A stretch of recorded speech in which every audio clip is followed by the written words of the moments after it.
At the family gift exchange, my son opened a crushed box with a used crayon set inside. For half a second, the room went quiet just long enough for everyone to see it.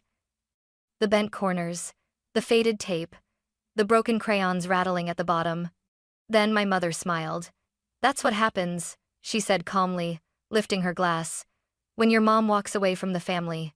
Across the room, my sister's kids were tearing open brand new iPhones. Someone laughed, someone filmed. No one looked uncomfortable. My son, Ethan, didn't cry. He just stared at the box, then looked up at me like he was checking whether this was normal, like he was asking me if this was what he deserved. That was the moment I realized I hadn't brought him here for Christmas. I had brought him here to be taught a lesson. So I stood up, walked to the tree, and pulled out a stack of gifts hidden underneath. "These were for them," I said quietly. I met my mother's eyes. "They're not anymore." I hadn't always been the difficult one. In fact, for most of my life, I was the opposite. I was the daughter who learned early how to read the room, the one who noticed when my mother's smile tightened, when my father's voice dropped just enough to signal disappointment. I learned which topics to avoid, which opinions to soften, which parts of myself to hide so dinner could end without tension. In our family, silence was considered maturity. Endurance was praised as loyalty. If something hurt, you were expected to absorb it quietly and move on. That was how love worked, according to my mother, Margaret. You stayed. You adjusted. You didn't make things uncomfortable. My sister, Claire, understood that instinctively. She lived 10 minutes away, close enough to stop by without calling. Close enough for my parents to feel entitled to an opinion on everything: how she disciplined her kids, what they ate, which schools they attended, sometimes even how she dressed. Claire would nod, smile, and do whatever she planned to do anyway. And because she stayed within reach, she was rewarded for it: help with groceries, babysitting, money when things were tight, constant reassurance that she was doing a great job. I watched all of that from the inside for years, and every time I tried to set even the smallest boundary, it was treated like a personal attack. When I became a mother, I thought things might change. I thought having my son, Ethan, would soften them, that they'd respect me more, see me as an adult instead of a problem to manage. I was wrong. Every visit turned into a quiet evaluation. Was I feeding him the right foods? Was I too strict? Too soft? Did I really think moving farther away was good for him? Did I really think I could do this on my own? They never yelled. That was the worst part. Everything was delivered calmly, politely, with smiles that made it impossible to argue without looking irrational. I'd drive home afterward with my jaw clenched, replaying conversations in my head, wondering why I always felt smaller when I left than when I arrived. 3 years ago, something finally shifted. It wasn't one big fight. It was a collection of small moments stacked too high to ignore. A comment about Ethan being too sensitive. A joke about how I'd come crawling back. My mother rearranging my kitchen drawers while explaining how much easier my life would be if I listened to her more. So I packed up our things. I found a modest place across town. Nothing impressive. 2 bedrooms, thin walls, a small backyard that Ethan immediately claimed as his own. It was the first space that felt like it belonged to us. When I told my parents I was moving out, my mother sighed like I was exhausting her. My father said I was making things harder than they needed to be. Claire stayed quiet, eyes down, like she didn't want to be seen choosing sides. No one asked me why I needed space. No one asked what I'd been carrying all those years. From that moment on, the story changed. I wasn't the daughter trying to protect her child. I wasn't the woman asking for room to breathe. I was framed as the one who walked away, the one who abandoned the family, the one who thought she was better than everyone else. Every invitation after that came with a subtle edge. Every holiday carried an unspoken test. Was I coming back properly?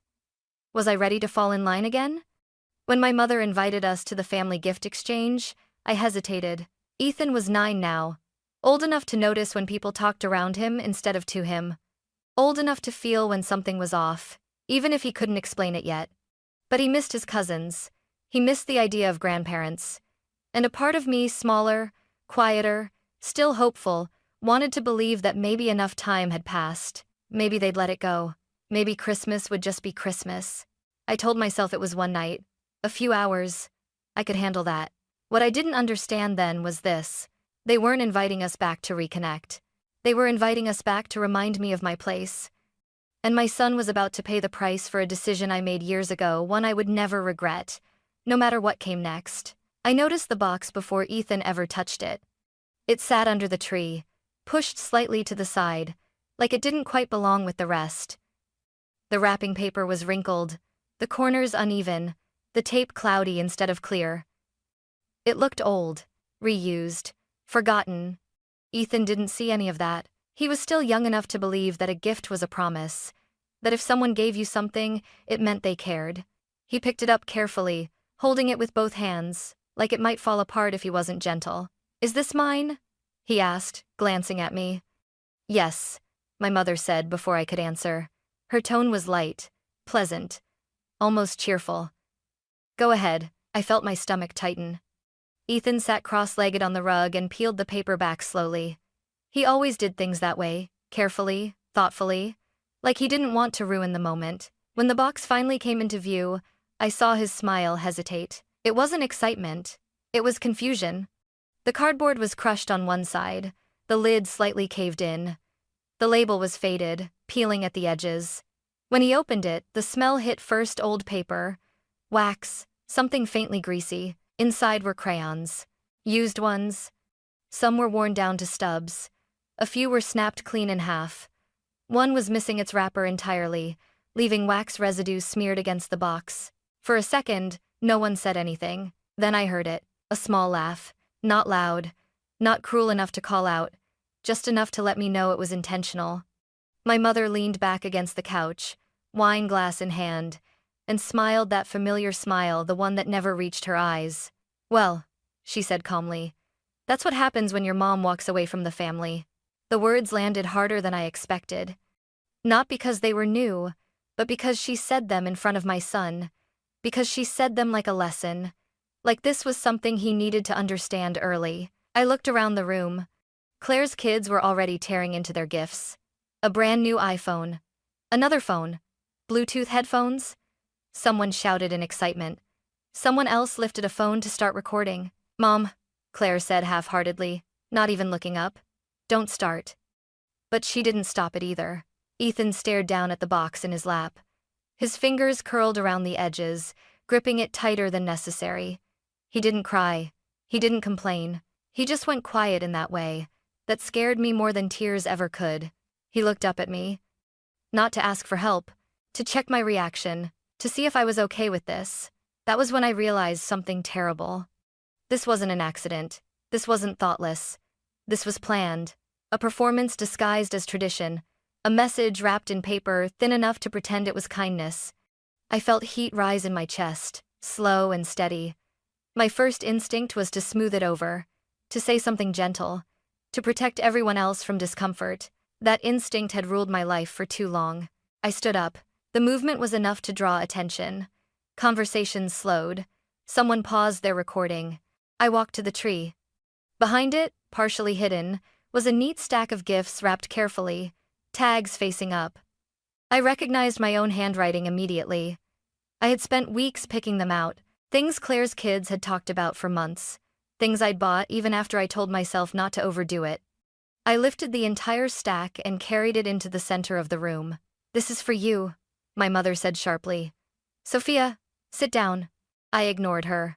I placed the gifts on the floor, one by one, right where everyone could see them. "These were for them," I said. My voice surprised even me. It didn't shake. It didn't rise.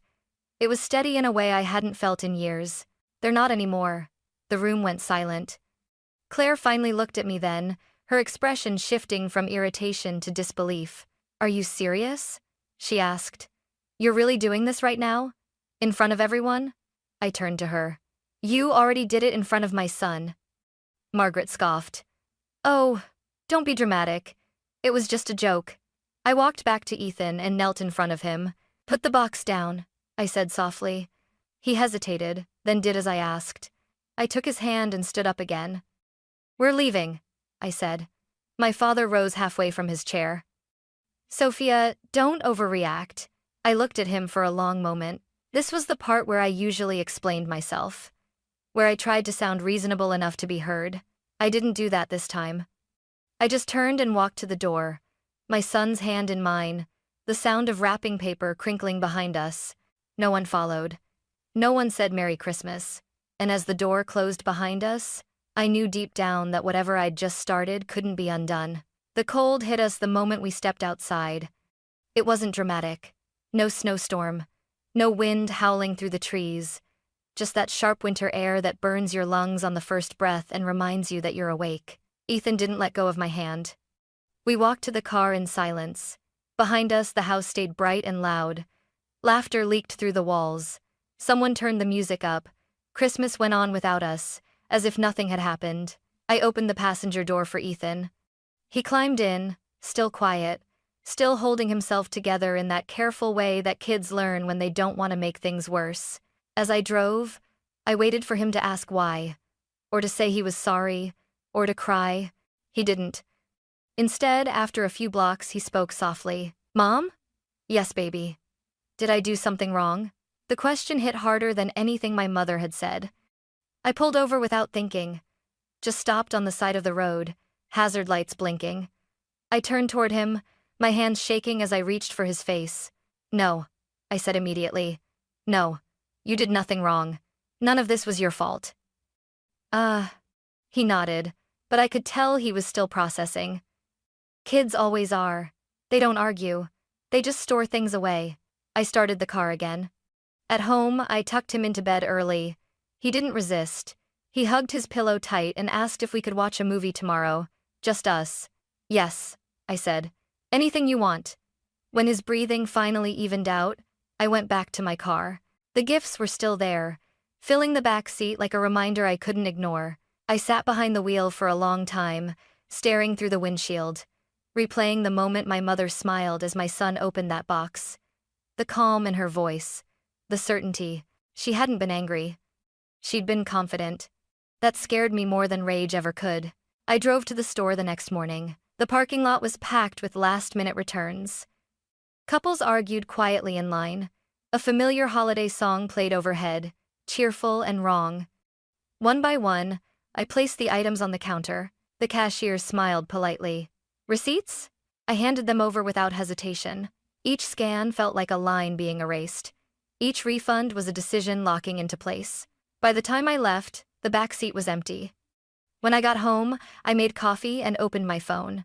Netflix first. I stared at the account screen for a second longer than necessary. Multiple profiles. Familiar names. I logged everyone out. Then Spotify, Amazon, the shared grocery app I'd been paying for since before I moved out. The phone plan my parents insisted on, managing for everyone. Click. Confirm. Done. It wasn't revenge. It was boundaries. The first text came just after noon. From my father. "Is the internet down?" I didn't respond. 10 minutes later, another message. "Netflix isn't working." Then my mother called. I let it ring. She left a voicemail, her voice clipped but controlled. "Sophia, something's wrong with our accounts. Call me." I didn't. By mid-afternoon, the tone shifted. Richard called again, this time sounding annoyed. "If you're upset about last night, we can talk like adults. But this is childish." Childish. That word had been used on me my entire life. Anytime I did something they didn't like. I blocked his number. An hour later, Claire texted, "Are you seriously cutting everyone off because of a joke?" I stared at the message, my chest tight. I typed, deleted, retyped. It wasn't a joke to Ethan. 3 dots appeared, disappeared, appeared again. "Mom says you're overreacting." Of course she did. I put my phone face down and focused on making dinner. Something simple, something warm. Ethan talked about school, about a drawing he wanted to finish, about nothing important and everything important at the same time. That night, after he fell asleep, my phone buzzed again. Unknown number. I almost ignored it. Almost. "Hello?" There was a pause on the other end, then a voice I didn't expect to hear so soon. "Sophia," Claire said. Her voice sounded different. Lower, tighter. I don't know where else to go." I sat down slowly. "What happened?" Another pause. "They kicked me out," she said. "Mom and Dad, they said this is my fault, that I let you humiliate the family." I closed my eyes. They said I need to learn consequences, she continued. That if I'm choosing your side, I can figure things out on my own. I pictured my sister always close to them, always safe, suddenly standing outside the circle she'd never questioned. Where are you? I asked. A motel? She said quietly. The kids are asleep. I didn't hesitate. Come here, I said. There was silence. Then disbelief. Are you serious? Yes. But after everything? Claire, I said gently. Bring the kids. We'll figure it out. When I hung up, I sat in the dark for a long time. Walking out of that house had felt like a line in the sand. But this was the moment I realized they weren't just punishing me. They were testing how far they could go. And I was done letting them decide the rules. They arrived just after midnight. I heard the car before I heard the knock, an engine idling too long, a door closing softly, like someone hoping not to be noticed. When I opened the front door, Claire was standing on the porch with 2 backpacks and a plastic grocery bag that had torn at the bottom. Her kids stood behind her, half asleep, rubbing their eyes. For a second, none of us moved. Then Ethan appeared at my side. Aunt Claire? He asked quietly. She nodded, and something in her face cracked. I stepped aside and let them in. No one cried. No one apologized. There was no dramatic reunion. Just exhaustion, settling into the room like a heavy fog. I made tea, laid out blankets, showed the kids where the bathroom was. They followed instructions without complaint, like they already knew this wasn't a situation they were allowed to make harder. Claire sat at the kitchen table while I poured hot water into mugs. She didn't look like herself. No makeup, no sharp tone, no phone in her hand.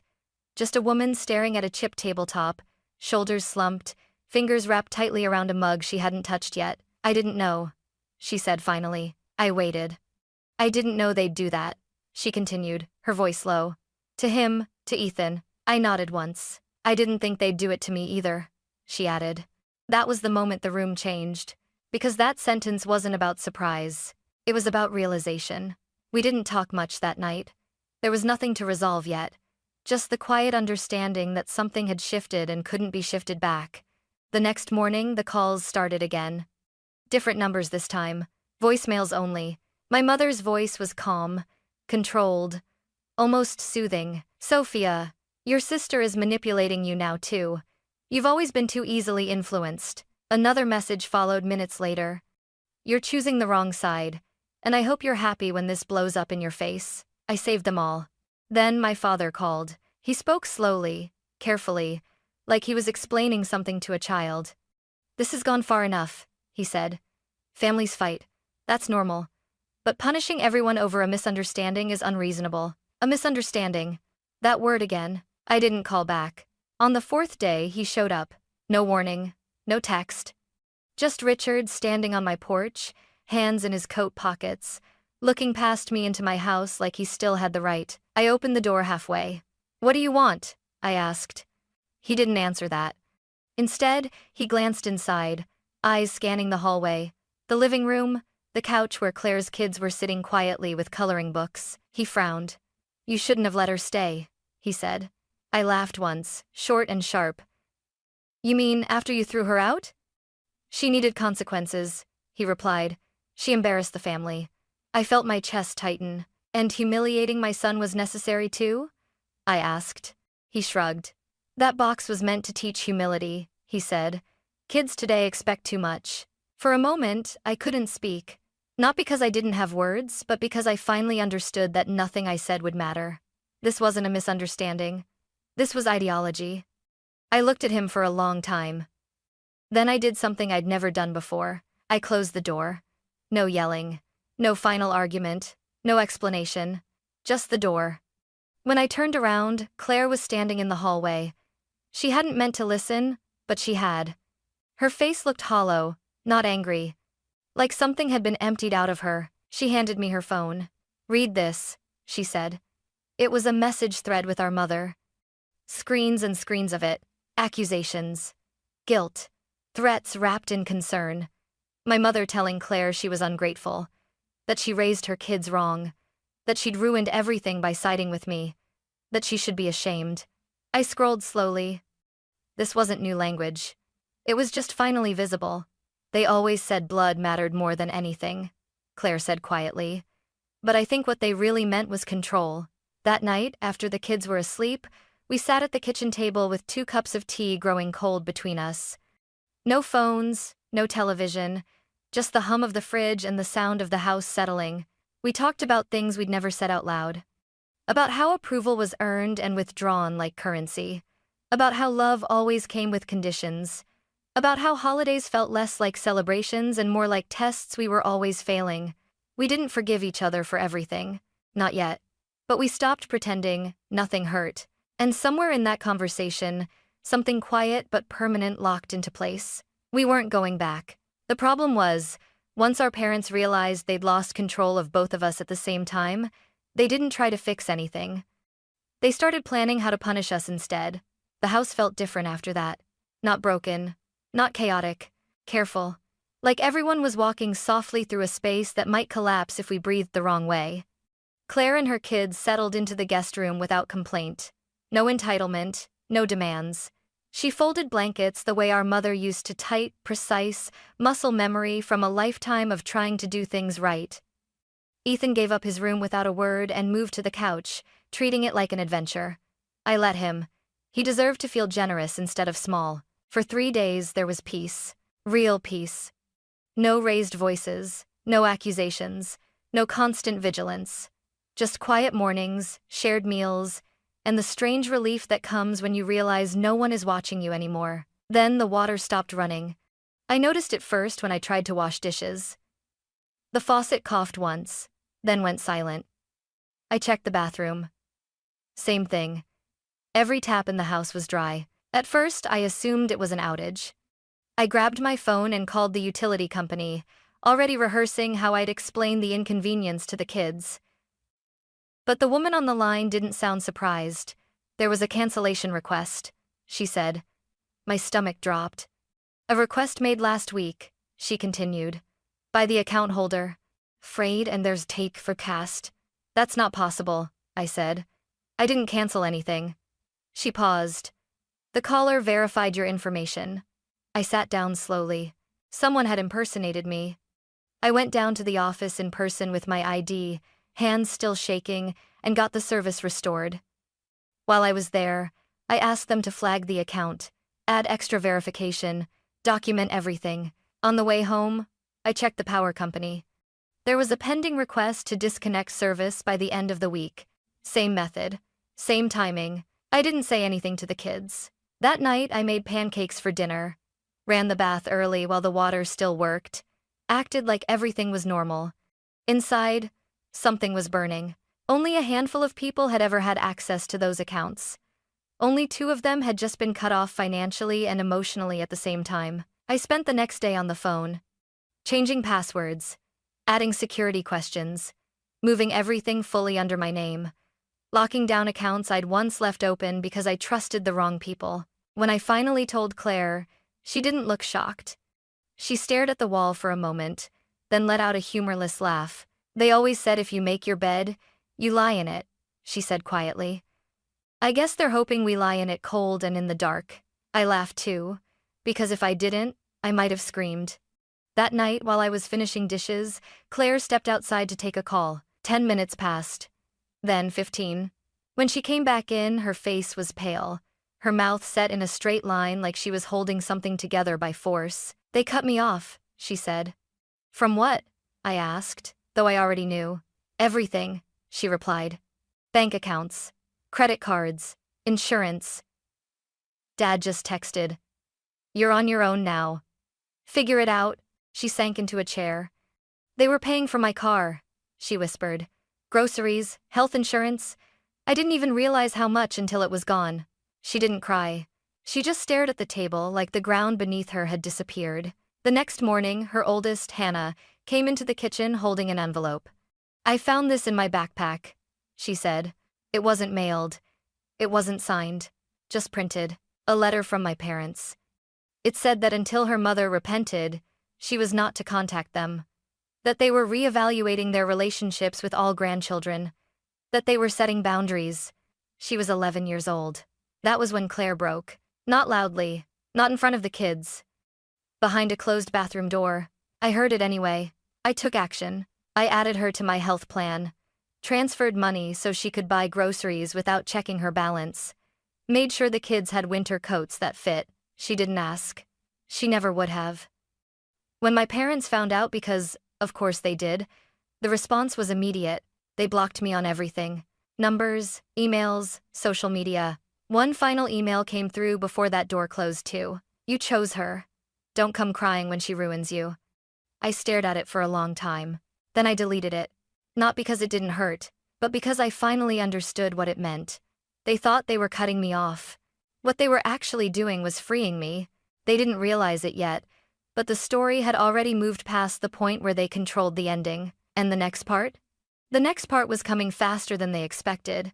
The first sign that things were about to change didn't come from my parents. It came from my phone. I was standing in the frozen foods aisle at the grocery store, staring at two nearly identical boxes of waffles, when my screen lit up with a message from my aunt. Are you really not coming to the party? I frowned. What party? I typed back. Her response came seconds later, a screenshot. A New Year's Eve invitation. Full catering. Live DJ. Champagne at midnight. Hosted at my parents' house. Everyone invited. Aunts, uncles, cousins, old neighbors, church friends, everyone but me. Another message followed. They said you weren't welcome. That you cut the family off and they're setting boundaries now. I felt something cold settle in my chest. I didn't care about the party. I cared about the story they were telling. That I'd stormed out over nothing. That I'd refused to help Claire. That I'd returned gifts out of spite. That I was unstable. Difficult. Dangerous. I looked down at Ethan, crouched beside the cart, carefully debating whether strawberry or mango popsicles were the better choice. He had no idea his grandparents were rewriting his childhood in real time. That night, my inbox started filling up. Old friends, distant relatives, people I hadn't spoken to in years. Most of them didn't say much. I saw the video. I'm so sorry. That was cruel. Video? My heart skipped. Someone no one ever admitted who had posted footage from the gift exchange. Not just a clip, a longer edit. It showed Claire's kids opening their brand new electronics. Then it cut to Ethan, sitting cross-legged on the rug, pulling used crayons from a crushed box. The caption read, "This is how some families treat the ones who choose peace." By morning, it had spread further than I ever expected. People weren't angry. They were quiet. And that silence spoke louder than outrage ever could. A message came in from Carla, my mother's oldest friend. The one who never missed a party. The one who always brought the fancy cheese board and stayed late to help clean up. Your parents have been saying a lot, she wrote. But no one's really listening anymore. Then, just before midnight on New Year's Eve, she sent another message. A photo. My parents' living room. Tables set for 30, plates untouched, lights half off. The DJ standing awkwardly in the corner with his equipment still packed. Only 4 people came, she added. They left before 10. I stared at the image longer than I should have. Not because I felt vindicated, but because I saw it clearly now. They hadn't been protecting the family's image all these years. They'd been hiding behind it. The next few days were strangely calm. No calls, no messages, no threats. Just silence. The kind that isn't peaceful but strategic. Then the letter arrived. Not mailed, not signed. Typed. Printed. Folded neatly. It accused me of turning Ethan against his family. Of feeding him a narrative of division. Of raising him to be emotionally manipulative. It ended with a warning. One day, he'll resent you for this. They always do. I didn't show it to Ethan. I folded it in half and threw it away. Not because it didn't hurt, but because I recognized it for what it was. A final attempt to wound me where they thought I was weakest. And it didn't work. That week, I spoke to a lawyer. Not to sue. Not to escalate. To protect. We documented everything. The impersonation calls. The account tampering. The letters. The messages. The attempts to isolate and control. I learned words I'd never needed before. Harassment. Coercion. Fraud. I didn't want revenge. I wanted safety. When my parents realized I wasn't responding anymore, not emotionally, not defensively, not at all, they tried one last time to regain control. They blocked me. Everywhere. Emails. Numbers. Social media. As if silence was something they could still use against me. They sent one final message before disappearing completely. You chose her. Don't come crying when she ruins you too. I read it once. Then I deleted it. And something inside me finally unclenched. They thought they were cutting me off. What they didn't understand was this: they'd already lost. Not because people turned against them, but because people stepped back. And once the curtain was pulled aside, there was no applause left to chase. That night we celebrated New Year's at home. No guests, no spectacle. Dollar store lights, paper hats, root beer floats, a tiny cake Claire baked herself, the frosting slightly melted from the oven heat. At midnight, we counted down together in the living room, watching fireworks on a live stream we could barely hear over our own laughter. When the clock struck 12, Ethan threw his arms around my waist. I like this, he said. It feels quiet. I held him close. So do I said. And for the first time since all of this began, I knew the worst was over. Because the truth was out. The control was gone. And the ending? The ending was finally ours to write. January arrived without ceremony.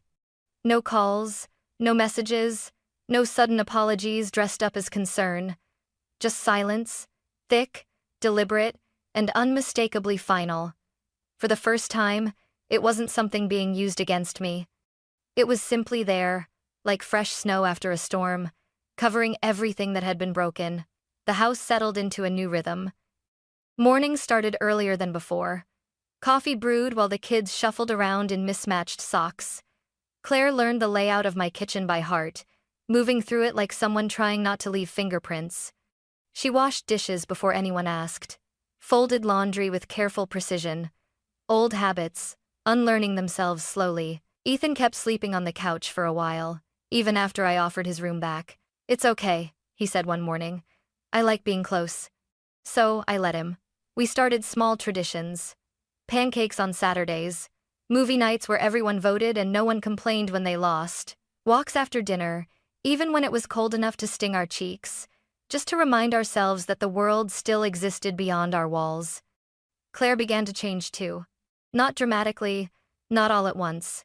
She flinched less when her phone buzzed, stopped checking it every few minutes like she was waiting for something bad to happen.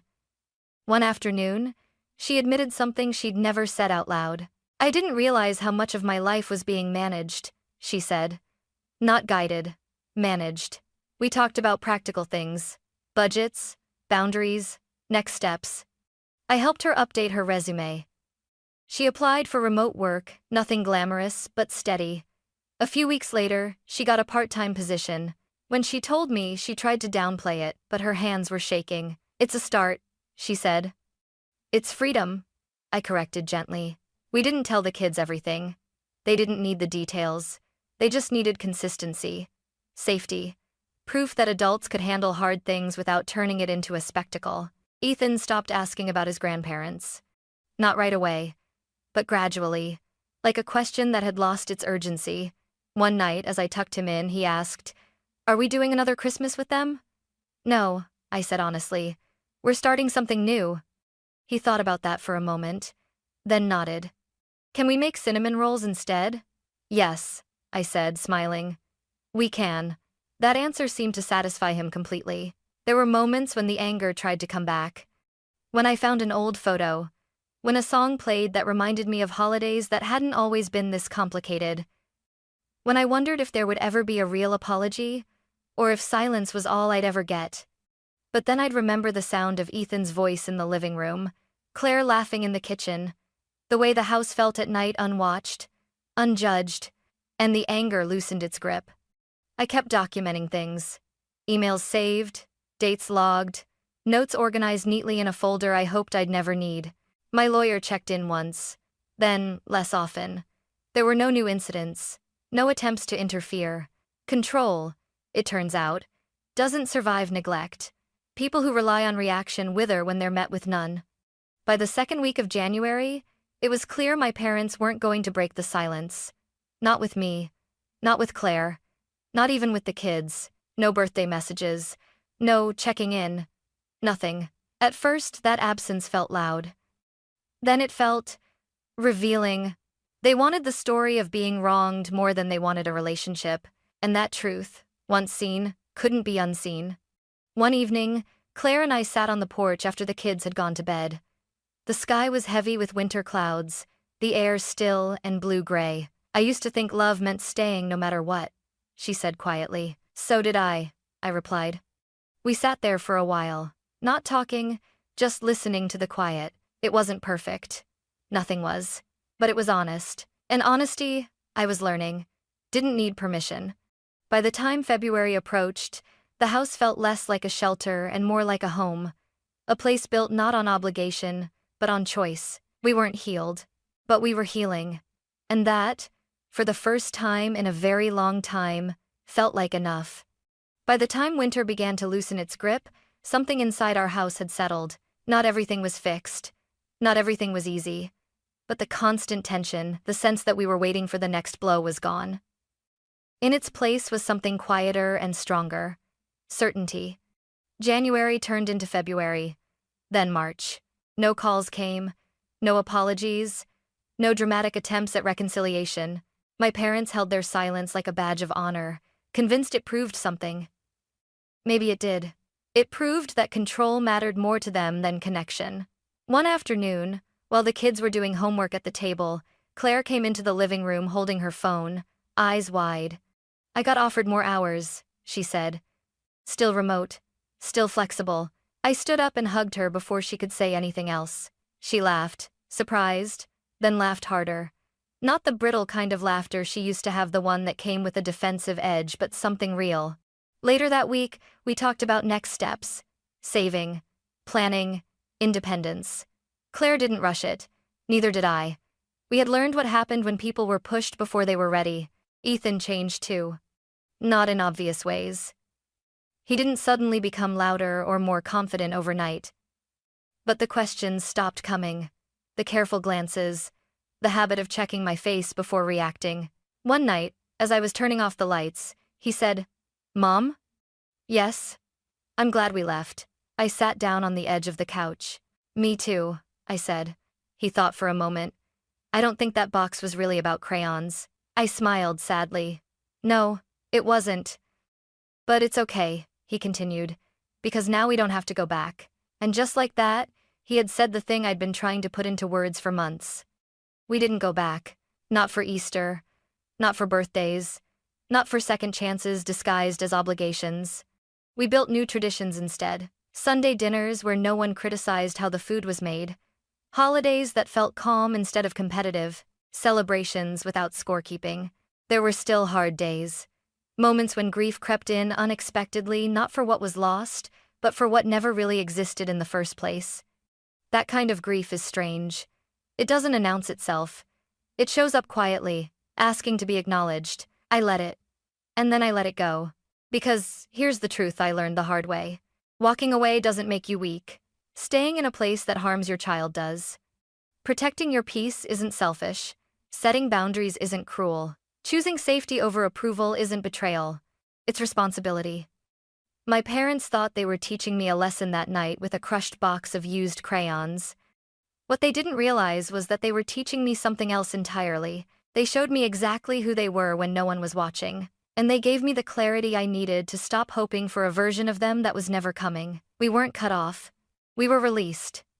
And in that release, we found something better than acceptance. We found each other. So if you're listening to this and wondering whether walking away makes you the villain in someone else's story, let me say this. You are allowed to leave places where love comes with conditions.